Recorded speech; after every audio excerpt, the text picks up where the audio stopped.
Appreciate those of you that have been with us the entire way. Thank you so much for all of your feedback. For those of you who are joining us for the first time, today we're going to talk about financial effectiveness in AR health. So, how do we move from this survive to thrive environment? And that's what we're going to talk about today. If you haven't had the opportunity to see the other four and you would like to do that, we'll definitely send out an email or reach out. Let us know. We're happy to send you the links on that. Um, our goal, number one, is to get information out to help all of us really exceed in this market and really get to a point of which we feel confident in what we're doing and provide just some basic understanding for everybody. So hopefully you have found these to be helpful. I know I have really enjoyed doing them. So we will figure out maybe we get a little suggestions from you all on some areas that you would like to hear from. So we'll begin to think about how we put those together. So a little disclaimer, this is only education. So this isn't supposed to be utilized as legal. It's not medical advice, definitely not that. Um, it's accounting and professional services. So take it more for the educational. To get more specifics and you want to know more, reach out and we can definitely help on some of the back end support you might need.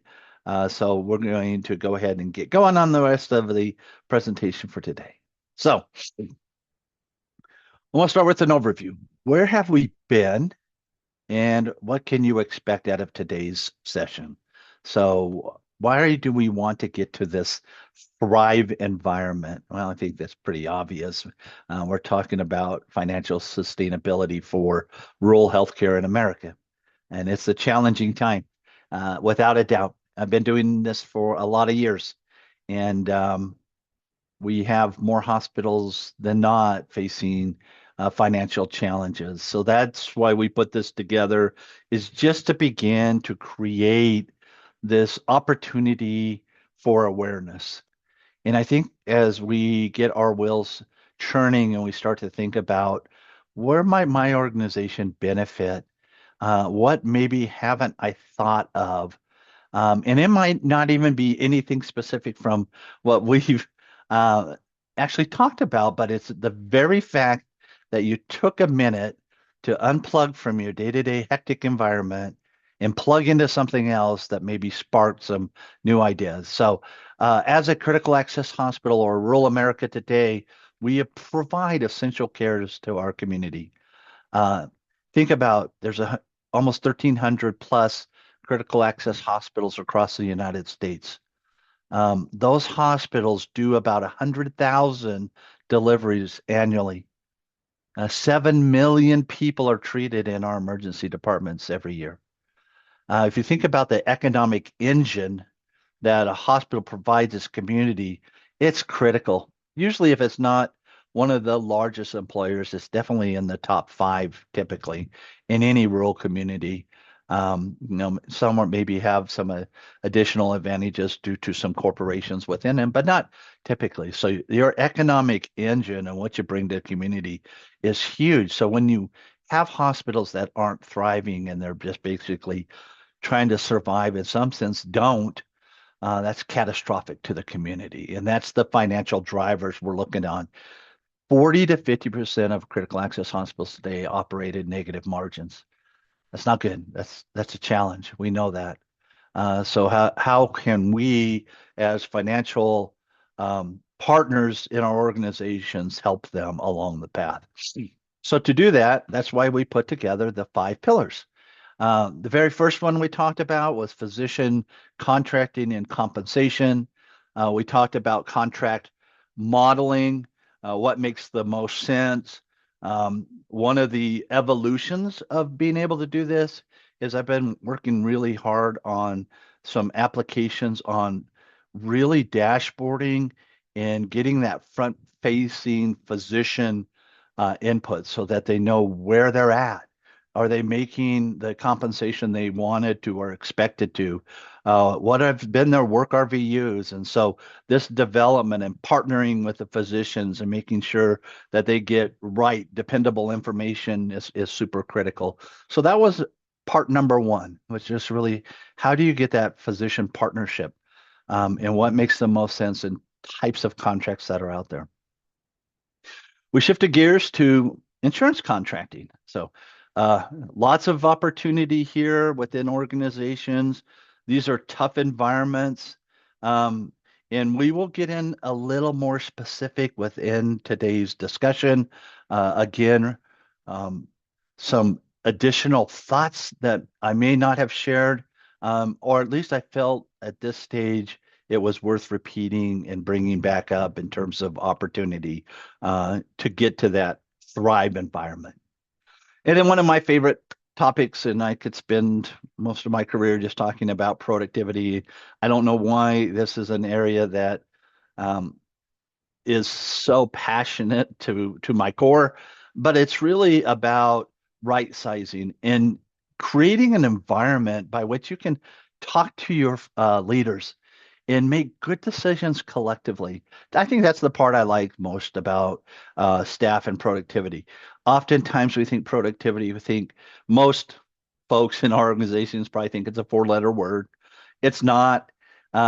It's really about how do we make sure that we're able to service our community with the demands that they have for their healthcare needs and yet still be financially minded.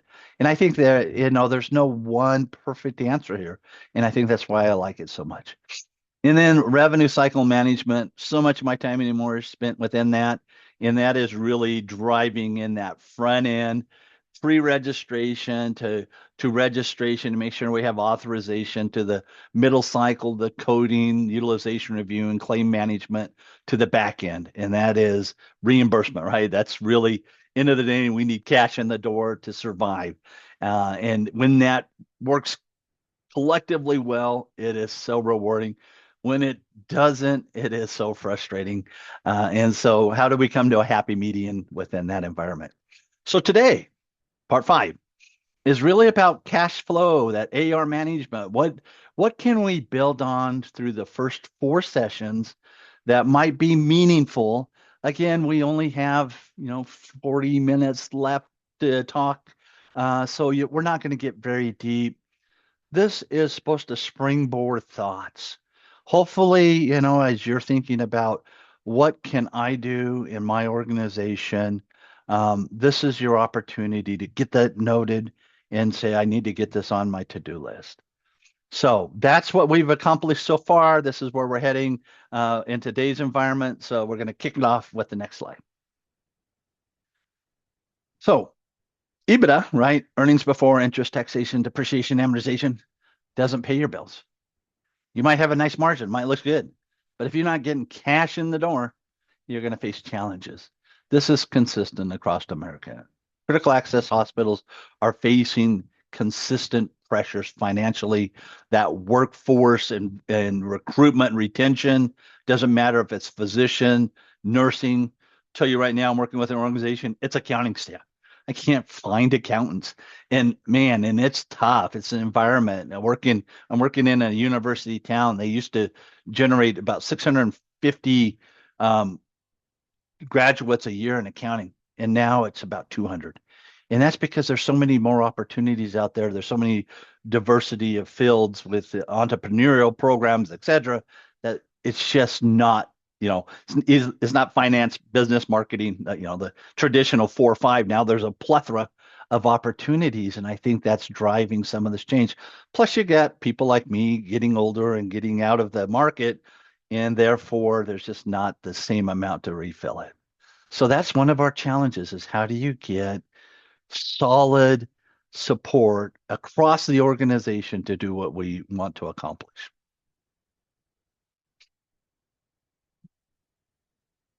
One thing we want to talk about is just a really quick. I want you to think about where do you stand in this environment. Of course, the worst case is we're in distress. We might close. Some updated information here. So closures across the United States since 2020, there have been about 40 rural hospitals that have closed or changed. They might become a rural emergency only hospital, but again, another significant amount. Think about that. That's about almost 10 a year. And that doesn't look like that's going to change anytime soon. What does that mean? That means access to care in our local communities is changing. Some of it is just service cuts. The strategic misalignment, basically, it's the misalignment is really about what the community's expectations are, what you can deliver, and what you can afford. And sometimes you can't afford to continue to do it.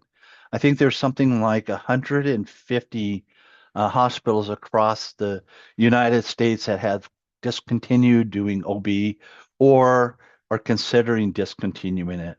Think about that for those nearly 100,000 deliveries in rural communities. Where are they going to go? If you're a young family and you want to have a safe delivery, what do you do in that last trimester if you don't have good OB services in your community? How near is that services and what do you need to do? So that's part of the challenges that we have. To then we get to this kind of neutral drift. Maybe our financials have been stable, but we're starting to see an erosion in volume and reimbursement. We're very concerned about what that might mean for the future. And I think as we think about HR1 and or the one big beautiful bill and how that implication is going to influence our future, it will have some impact. I don't really care if you have 4% Medicaid population or 45% Medicaid. It will have some influencing and what are we doing about that in terms of our financial, acumen and strength, and what are we thinking about? To really maybe you're in that environment that man we've done a lot of improvements or we have good financial strong stability, we see good results as an influence. We have good partnerships across our community.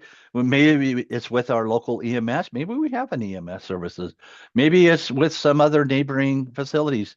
Very interesting environment that I work in right now. We have three hospitals within 18 miles of each other. We compete fiercely. I've been in this market for quite a while, so there's fierce competition for market share, but there's also collaboration. The three facilities have a joint venture, and they collectively work together primarily on specialty services. So it's a really weird dynamic. At one level you're partnering, at the other level you're competing. So what are you? And you're just kind of like, oh my gosh, I feel bipolar at times. But that's kind of the environment. And how are you forming those relationships and what is meaningful for the care? So how are you evaluating that for your community? And then ultimately, hopefully, we're all at the position that all of us feel like we can remain independent. We have, great positive margins. And we're fully staffed, and we have like hundreds of days cash on hand, right? I mean, maybe that's a little facetious, but we're really feeling like we're more really in that thriving environment. So with that, we got a real quick polling question for you. If you were to truly evaluate where you are on this spectrum, where do you stand? So I think we have an actual opportunity to poll here. Well, we're trying a few, things new. We'll see how this works. So if you could scan that QR code and answer our question on this, greatly appreciate it. Well, this is the first opportunity for us. We're going to try this. Love the interaction. Really appreciate the fact that you're all here and part of this. So I think collectively, as we can learn together, that's ultimately where we want to be. So good. So far, half of you are thriving. Some are good and some are neutral. So we don't have anybody on that brink of closure or weak partnerships. That's really good to see. Very glad to see that. So good. Got a few, kind of like almost a split between the neutral and the thriving, and then right in the middle, kind of that good, kind of hopefully heading to the thriving arena. So great. Appreciate the response. it's always good just to think about where you stand. So really happy to see there's many that aren't feeling like, man, I'm just against the ropes. Honestly, it's probably why you have time to actually learn and partake is because you're just not just trying to put out the fires from today. So let's go ahead and close that and move on to the next section. What I really would like you to just kind of stop and think about for a moment here is what are the factors that affect risk? There are four primary areas. There's financial risk. The subsections of that are revenue, leverage, cash flow, your margin, your liquidity. And then you have value risk, your quality, your cost effectiveness. Or we managing our risk? Do we have a lot of suits or we have a lot of compliance related type claims? To your market analysis, have you done a zip code analysis?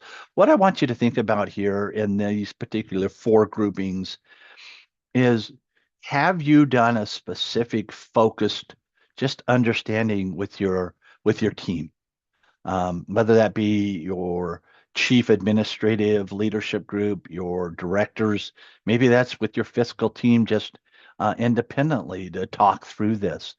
I would encourage you to take each of these four and look over a course of a year and just plug it in. We're going to talk about how do you do that? How do you take time to develop your strategic initiatives in your analysis? Because time is so limited, it's really hard to do it. You've got to get, I've heard this story a long time ago, and it stuck with me so well. There was a guy, he had this glass volume, this beaker of, good size, and he had various stacks across his desk with big rocks, little rocks, um, with really fine gravel to sand, and then some water. And he put some rocks in there, and all the big rocks filled it up, and said, "Can I get any more in?" And people go, "No, I don't think you can anymore." And they put some little rocks in around it and shake it a little bit and get some more in there.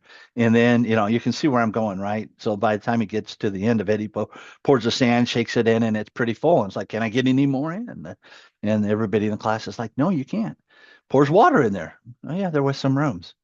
So what's the takeaway? We can always do more. Now, the takeaway, and this is what stuck to me the most, is if you don't put the big rocks in first, you will never get them in. If you don't take the time to really think about strategy and what you want to accomplish, you will never have the time to do it. You will always think that, well, when I get time, and it just will never happen. So you've got to take those and you got to put those big rocks in. Take operating risk rock and put it into your calendar and say, I'm going to focus on, what's my efficiencies? How is my pair mix? Is there anything I could do within that pair mix to better financially position ourselves? That goes back to what we're talking about, and that is the insurance contracting. It might deal with physician compensation. So that's how this stuff intertwines together. So that's your takeaway. Of course, I've highlighted cash flow because you should have a cash flow management. I would encourage you to have a 13-week-ish cash flow, expectation forecast to just kind of know, are we on track? Are we going to make, in some sense, are we making payroll?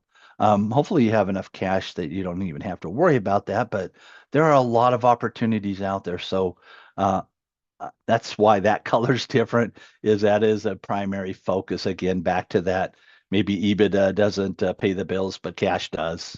And so that's why I highlighted that. All right. So now that you've thought about getting that onto your calendar, what's next? So in our hospitals, these are our unique challenges. So on the challenge side, and we're going to talk through this morning on opportunities. So you have your revenue cycle opportunities. What's the volume? What leakage do we have? Is our registration working? Do we have prior authorization working effectively? Are there ways that we could think about automation of medical necessity? How's that working today? How can we leverage technology? What are some of those costs that we have that we might be able to somehow challenge, and then have opportunities within. So how does that move us to the success, which is really our recipe? And that's why I put it in this format, is this is our recipe for success, to be able to drive volume and look at that marketing risk analysis. How do we capture the expenditure? So again, tying back into that whole discussion, staffing and productivity, to being able to reinvest into our future, which is really our capital. So that's that FF&E, that fixture, furniture, equipment, making sure our technology is up to date and what opportunities exist out there. Well, that's what we're going to talk through the rest of this morning, is that how do we move to that, from that challenges to that success. So with that, one of the harder things we have. So these are deliberately, I set these in as pills, right? How do we swallow this? And that is our internal continued structural pressure. We're facing pressures every day, financially, operationally. It's tied to low volumes, work hours constraints, our reimbursement limitations. Those are just our reality. There is no one size fits all. That's one of the challenges of doing these webinars, is love to tell you, you go do this, you'll have success. That may not be true in your organization, may not be true in your community. So there are a lot of specific uniqueness in our communities. We have to understand our culture. Is our leadership ready to embrace productivity? If they're not, don't do it. And if administration isn't supported, don't do it. So how do you make sure culturally you're congruent with whatever you're trying to drive in terms of outcomes? So those are just part of this understanding of what the market is, what's the backdrop we have to deal with. So where's our opportunities lie? What can we do about this? I mean, we've talked, and some of that feels like, oh my gosh, are there any? I hope to just spark a little bit of, well, maybe there are some chances for us to continue to work towards this improvement in our financial stability. Those could include, not limited to, but can include some new strategic objectives. Could be looking at some new payment options. That's one of the rural health transformation efforts, is to say, how can America do things differently? So you need to think about how you might do them differently in your market. Do you have opportunities? One market I was in, we had a unique chance to do some direct contracting with a major employer in the area. They were self-insured. They were growing their own clinics, which is oftentimes competing against our clinics, but we partnered with them and we did some direct contracting. We had to work through their TPA. The TPA was not happy about it, their third-party administrator, but we got through that. And so what are those opportunities? Are there some global budgets or flexible budgets? Are there some opportunities to renegotiate how you provide services in your communities, whether it be at a local level, maybe to some of your provider or some of your organizations within that, or maybe it's a little larger. So maybe it's a like a district, or maybe it's a part of the state or collaboratives. Those are how you work through that. Part of an ACO, so an accountable core or care organization. Are there opportunities within that, and what does that look for you in terms of chances for you to make improvements? Some areas where it's really constrained, you might think that a rural emergency hospital is the right way to go.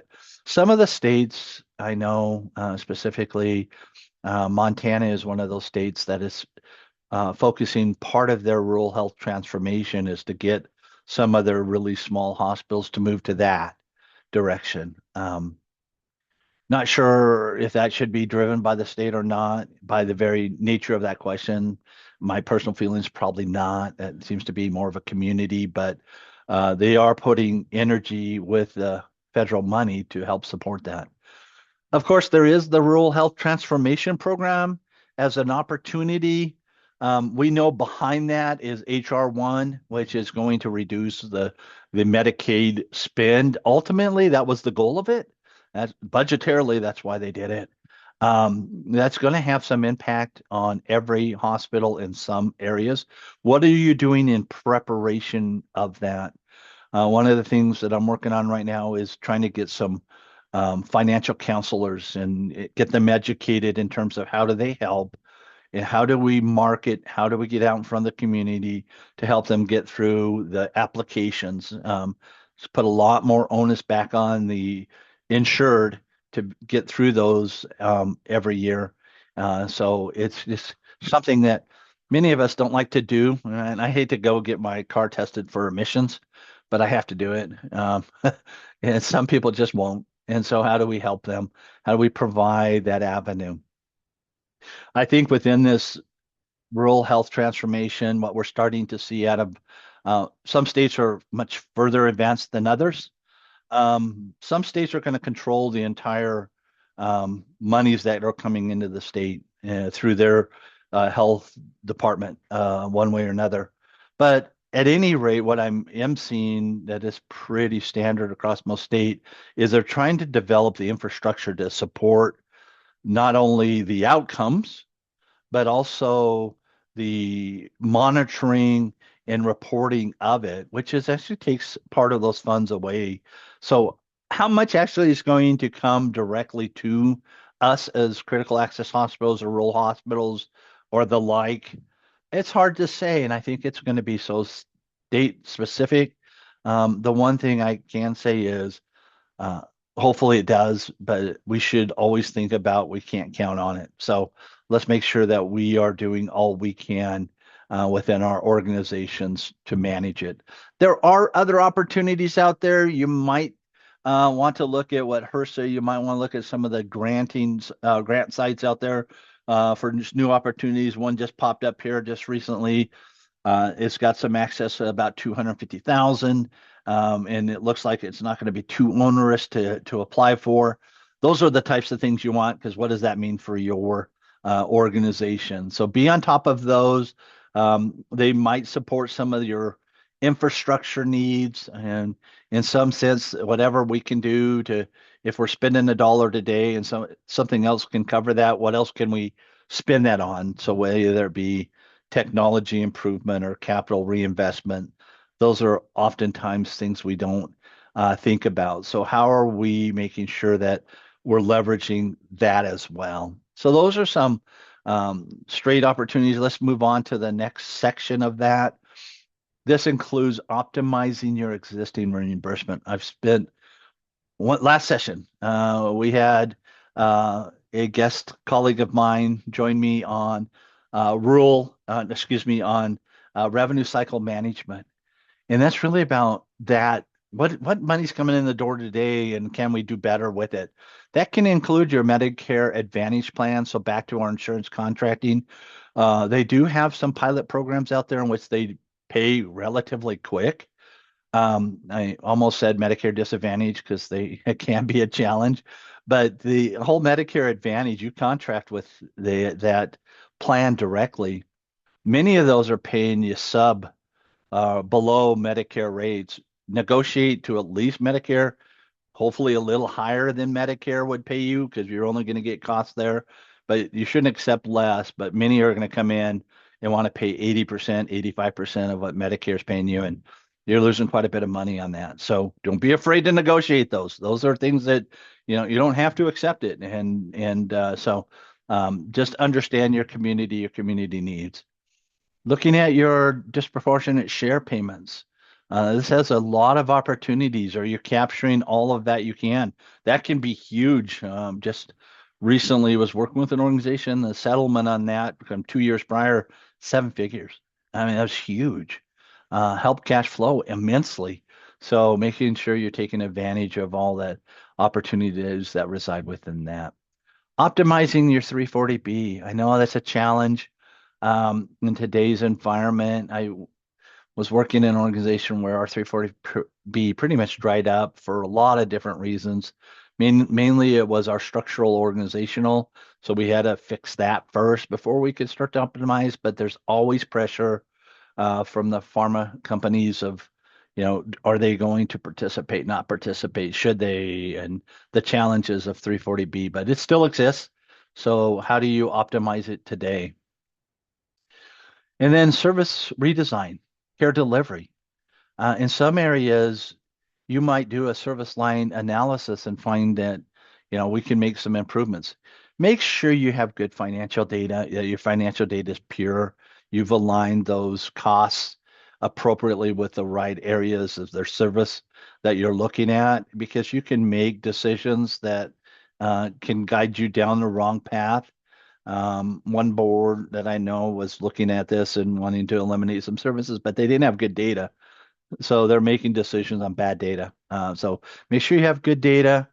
I would caution, again, make sure you understand your mission, your value, your vision, your community needs, especially if you're 501(c)(3) and you've done your need assessment.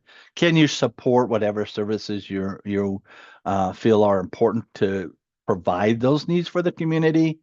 And in addition to that, as you're looking at that, you might think that you have an opportunity to reduce some of the losses in the service line. You may not want to eliminate the service line, but you might want to reduce some of the losses within that service line. So uh, be a little more proactive. Yeah, yeah. So somebody, Cami, thank you for the question. This is a call webinar. Can you explain more about the disproportionate share opportunities? Uh, Most of that is about your um, services provided to the indigent, the Medicaid population. So you're making sure that you captured all of that correctly within your financials and you're reporting that out effectively. So most states are going to require you to report all of that within their annual review. If you don't report it correctly, then you're going to leave money on the table because you're not capturing your portion of that uncompensated care. So there's some reviews you can look at, Cami, that can help you to evaluate that. I know in some areas it gets capped out. You can't get any more than certain amounts. And that was one of the things I was facing. But I'll send you some information. I've got your contact information that you might want to look into. So I'll send that to you after this webinar. All right, let's move on to the next section. Thanks for your question. I appreciate that. In terms of financial strategy and revenue optimization, again, be a little more aggressive with your Medicare Advantage plans. Look at your revenue cycle performance. What are your key indicators sharing with you? You may have your revenue cycle team might be reporting out that you have 98% clean claims. 98% clean claims what? Only the claims that went out? Or is 98% clean claims is once they are ready in terms of charges are entered, they're ready to drop. That's 98% clean from the day that occurs. Or are we spending a tremendous amount of time cleaning the claims for the next 10 days before we ever drop a bill? So of course it should be 100% clean claim if you're doing a lot of processing and a lot of manual input of that claims environment. So just understand what you're looking at and making sure that your workflows align with your results.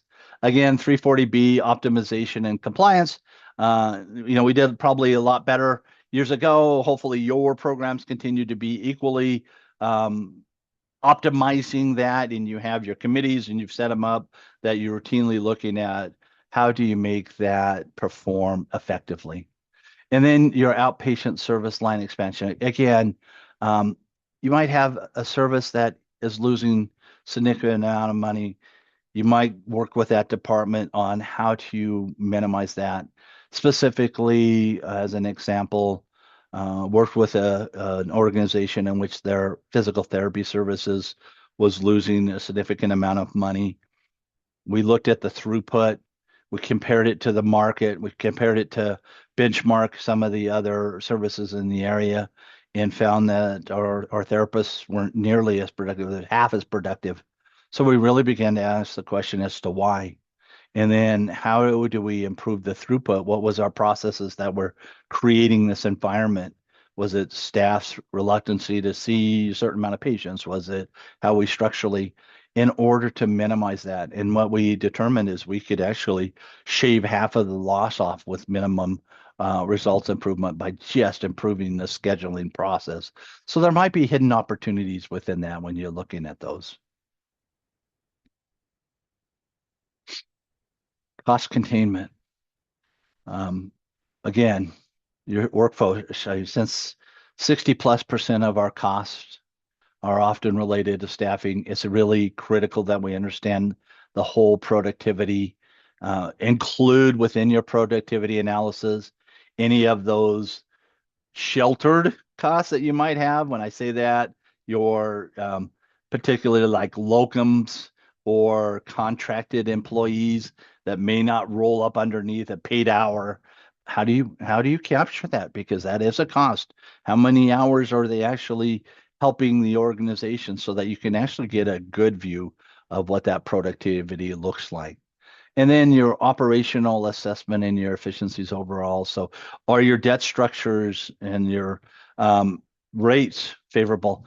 I think so many of us probably refinance when rates are low. So rates look good. But what about those restrictions? What about those covenants? Um, I've some of them can be highly restrictive. An organization that I've had some association with had some really strong um, covenant restrictions.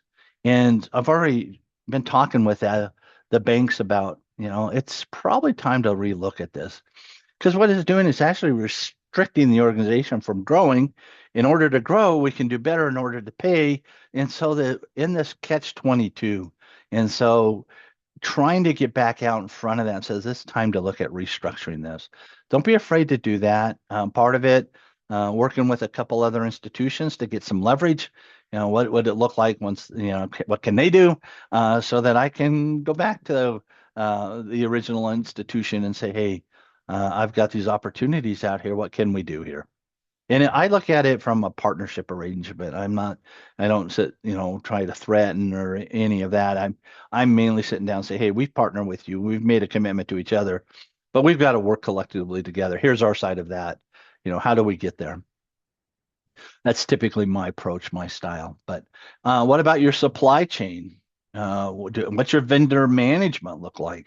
Are you getting product in? Do you have any issues within the supply chain blockage? Do you have continuity within supply ordering, or can people order whatever they want, when they want, how they want?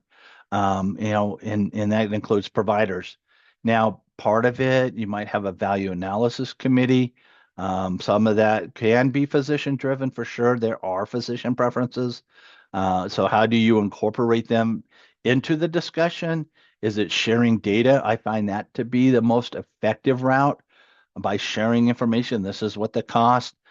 Here's what our competitor vendor can do for us. Here's the ultimate achievement that this brings to the organization, and this is why it's important. That provider might say, no, I've only had success with it. That's fine.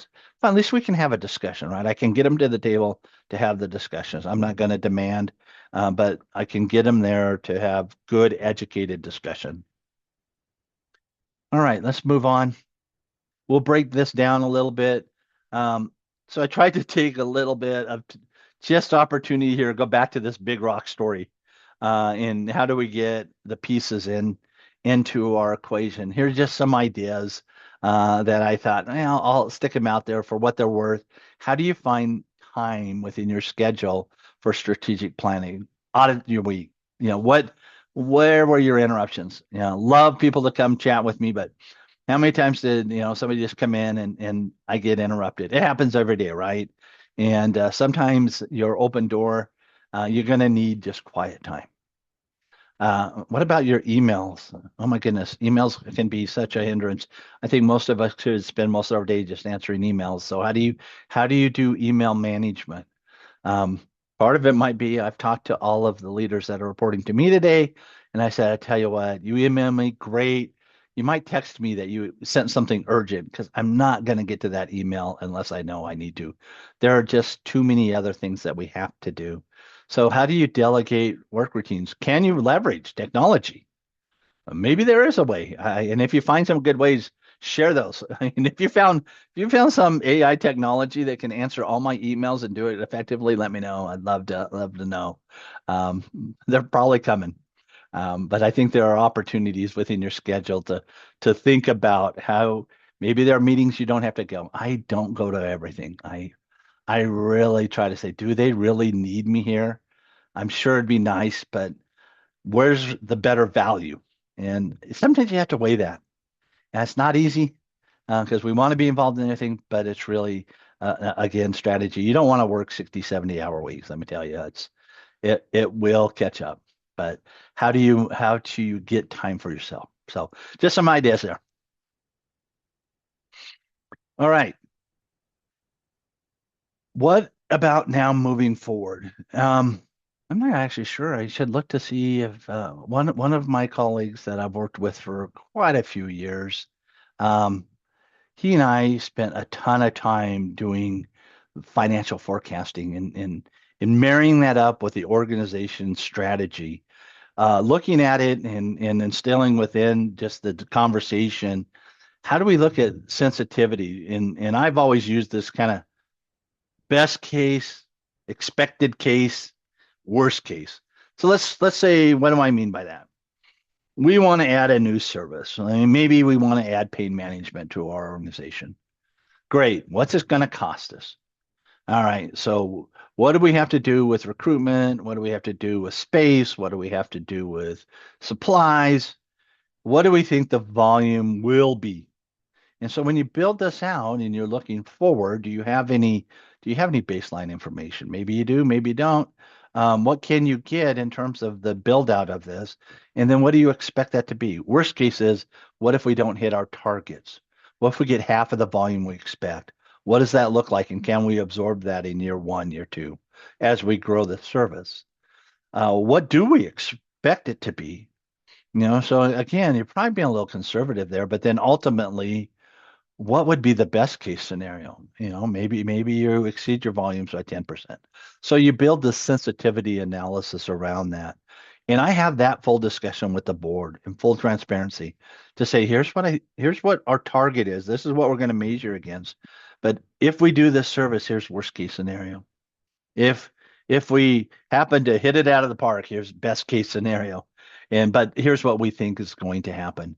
And ultimately then we measure to it. And I tell you that way the board never felt surprised. Sometimes we didn't hit it. Sometimes we didn't quite hit the worst case, but we were pretty close. And then we pivot. Okay, how do we improve this? Did we do the right thing? And so just building that framework in terms of your 5-step analysis, and these are the steps to walk through. Get your baseline. It might be a couple years worth of data. Have your budgetary, and then how do you map it out? Get your, best, worst expected case scenario, and then discuss it before you actually do it. And this can be about all the way to your budgets to your next year's strategic plan. And I know we all are heading right there right now with our budget efforts, so we're getting close to that period of time. All right.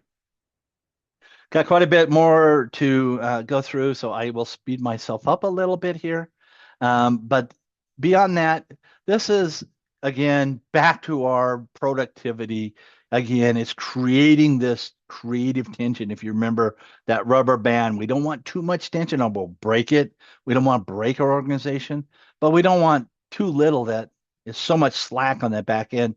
We never challenge the organization. So when you're looking at productivity and you're working with your department leaders, how do you create that opportunity to have a discussion? How do we do better?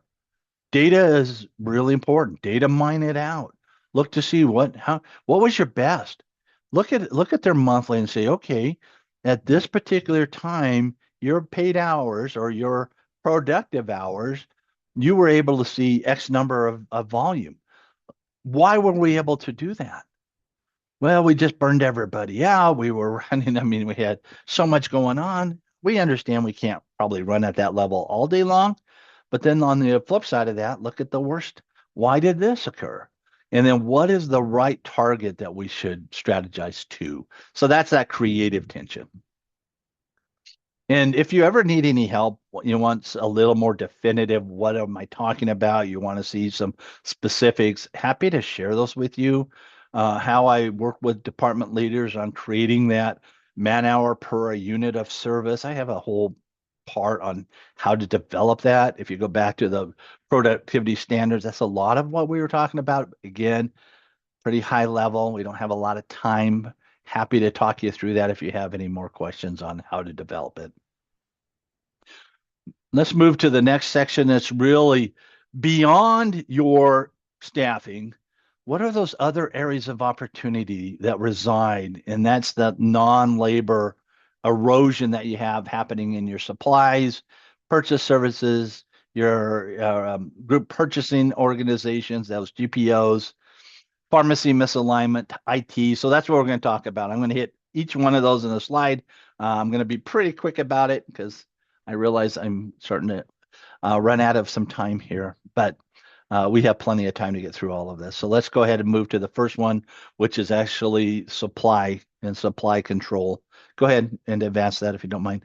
So in that supply and that GPO side of things, when was the last time you actually took it out and did an RFP? I think I've been in with the same GPO for several decades. Um, what are we not doing? Have we really sat down and had a strategy about it? Sometimes you can find double-digit savings available. Are we utilizing? One thing that I did at a former facility, I actually put a person on this, had worked so closely with them, and all they're doing is contract management. They're looking at what's our spend, where's our best opportunities. We found hundreds of thousands of dollars in opportunities. And so we're trying to drive that to the bottom line. How do you make that happen through discussions with your purchasing folks? Sometimes it's a change, and we take the path of least resistance. What's the easiest to get in? How quickly can I get it here so that nobody's yelling at me?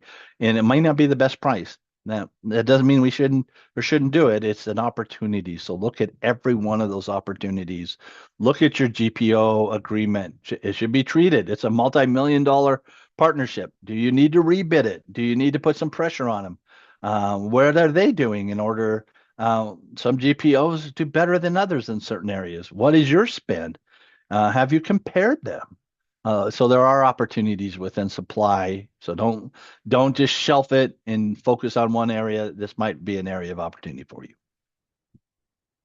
Next up, as we look at purchase services. So some of them are vague scopes, are inflated rates. They have an auto renew. Have you looked at them? One way you can manage this is through your budgetary process. You might do a zero budget line here in which you force your department leaders to actually list and provide you with what that contract price will be. This forces them not only to look to see what was last year's spend, what was the last 5 years spend on average. So many times we do that and then we just say, okay, don't spend any more, don't spend any less, or maybe it's 4 or 5% higher. But if you force them to do this, it makes them look at every contract and say, do I really have that? Do I even know what that contract is? You'll be shocked. Did a full contract review. Um, I think the administrator was feeling like we might see a seven-figure savings. I'm like, yeah, I don't think it's quite that high, but I would bet it's probably close to six, in which by just reviewing them, some contracts renew again and again. Some you don't really use, but you have them just in case. Case in point, um, looking at some of your CDM reviews, you might already have something integrated into your CDM through uh, your EMR. You may not. You may not have. You may have a purchase services that integrates. You might have one that's integrated, and you might have one that's doing it quarterly for you. So you might have multiples of, but nobody's ever really thought, do I need it? Do I not need it? Are we getting the return on it? So looking through those, looking at those opportunities, they are out there. You might get a whole list of all of those. Sometimes you sign an agreement and have an auto every year is just going to renew. If you aren't paying attention, you're stuck and you get another year worth. And if you don't pay attention again, the cycle continues. So there's some opportunities there. Next up, when we start thinking about the pharmacy, it can be, very weak, consistent application to your formulary discipline, meaning you're buying off formulary a lot. We don't have the committee to review and we don't enforce it.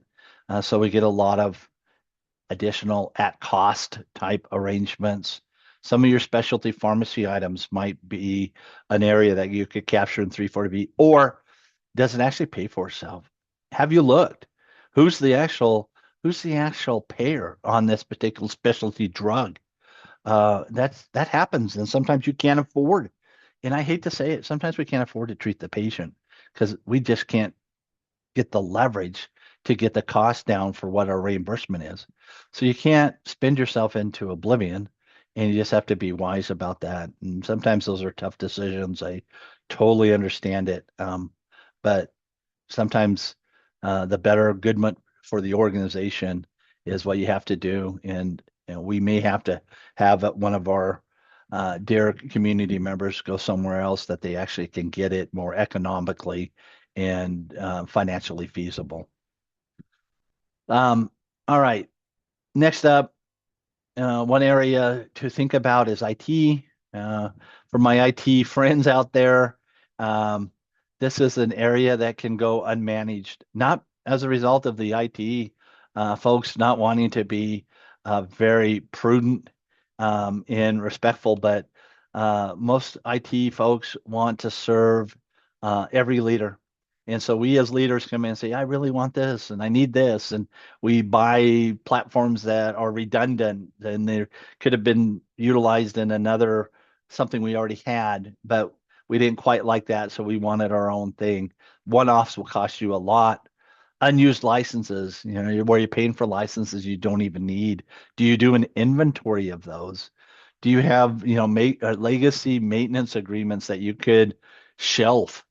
One way or another, have you evaluated that? Some of your legacy AR systems out there, because you feel like you need access. Do you?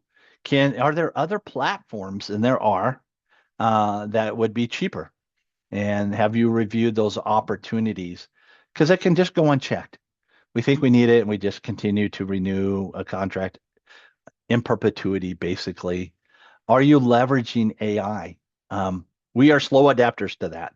So let me give you some stats here real quick.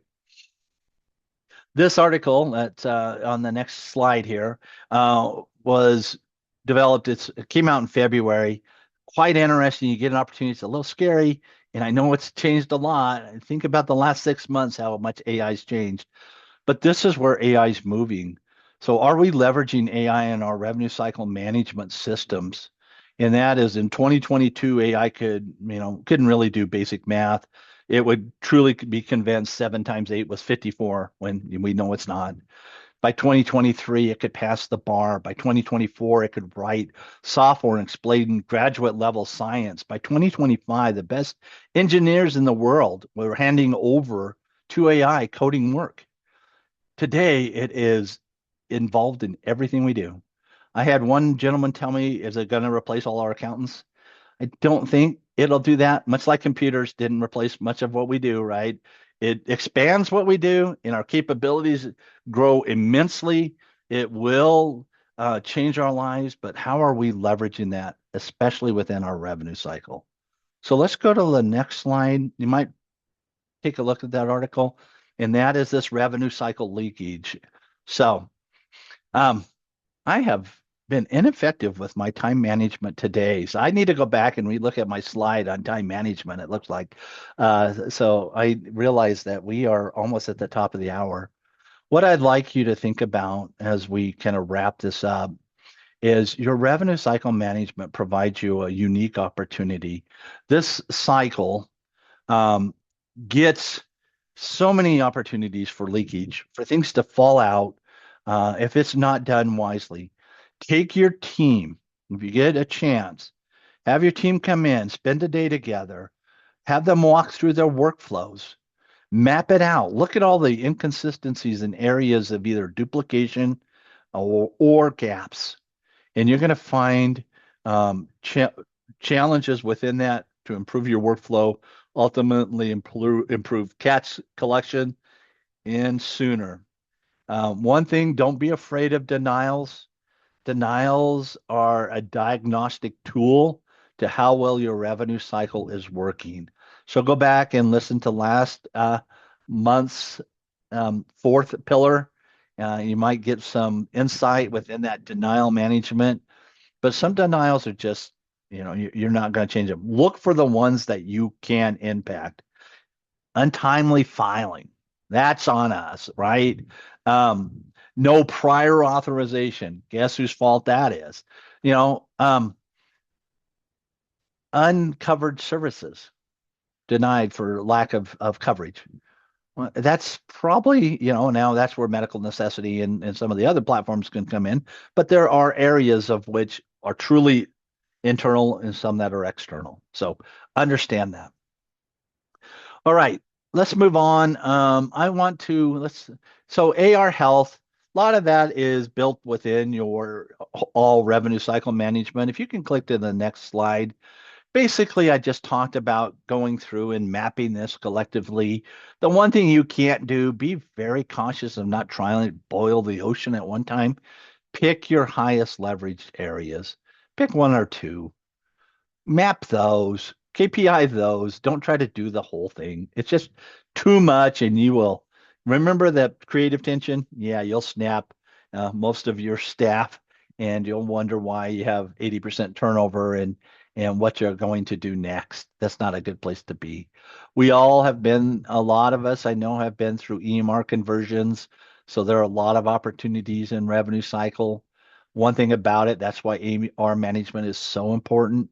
But within that revenue cycle, if you can improve it 1%, think about how much that is to your bottom line compared to even a 10% improvement in cost control, especially as a critical access hospital. So much of that cost is covered through Medicare one way or another. So a dollar saved is not a dollar earned.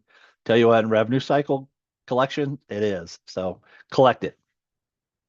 All right, I'm going to conclude with that. There's a few more slides that we will provide for you as you get an opportunity to get these, but I do want to see if there's any questions as I wrap it up today. And Cami, I have not forgot yours, so I've noted that.